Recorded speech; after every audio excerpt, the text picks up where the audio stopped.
The South African Social Security Agency has suspended social grant payments for 210,000 beneficiaries this month.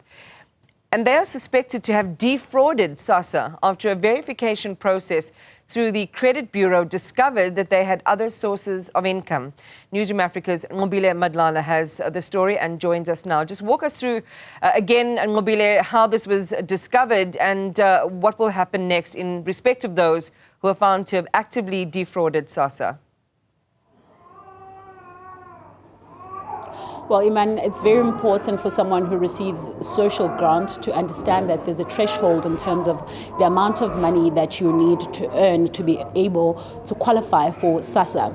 Now, in this case, we understand that some of these people had qualified previously. However, when their income stream changed and they had other sources of income, they did not expose this or speak to the officials so that they're able to block the SASSA and they can continue with their various income. So these are some of the issues, of course, that we are going to have highlighted by the spokesperson of SASSA that is joining me now.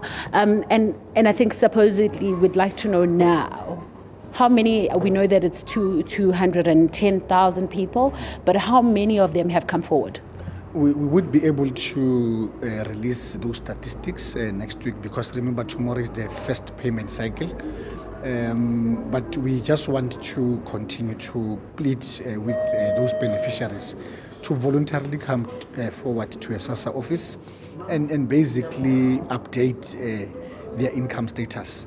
Because we have suspended it, it's not stopped permanently, but failing which would be left with no option but to permanently stop it. All right. So what is the process then right now with regards to these people that you have found that they've defrauded you?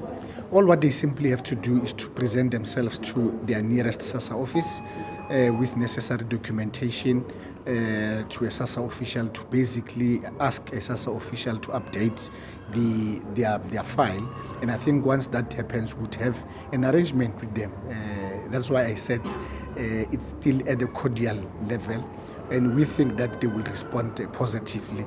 Unfortunately, if they don't, we would have to escalate. And we know when we escalate, it basically means that then we have to bring the law enforcement agencies so and so forth and trace them. And after that, we would be left with no option but to make sure that they get arrested. And I have said earlier on that we don't want to go to that level. That's why we are appealing to them to do the right thing. Paseka, we know that from tomorrow, which is the 3rd, is when you're going to start seeing the payments of these grants. Some of these beneficiaries won't be getting this. But do we know who they are? Because you did mention that some of them are actually working as civil servants. No, we know.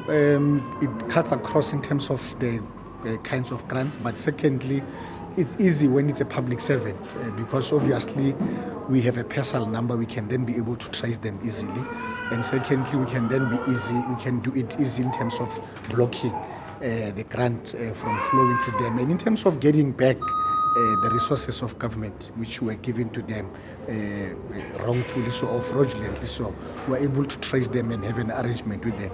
The difference is that if it's a private citizen, we have to do tracking and tracing, and which would take a little bit longer for us to be able to trace where they are and basically have an arrangement with them. But look, from where we are as an organization, we think they will do the right thing. So when can we expect the organizations to start making moves in terms of opening a case against these people? Because ultimately they have defrauded you. It is a case. I hope we won't go there, but we are going to give them this week and next week, because it's basically the payment, and we'll sit down as management to evaluate, one, in terms of the response rate, but secondly, we'd also want to find out what is it that they have committed themselves to do. And I think from there, the report will be written to us by our fraud management unit, which would then be adopted. And I think from there, the executive will have to take a decision in terms of what is the next step.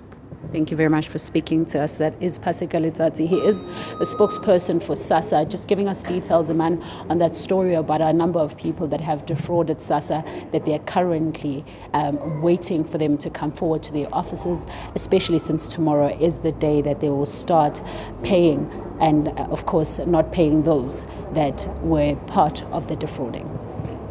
All right, Mbila Madlana, thanks for that. As we heard, there's some obviously straight up fraud.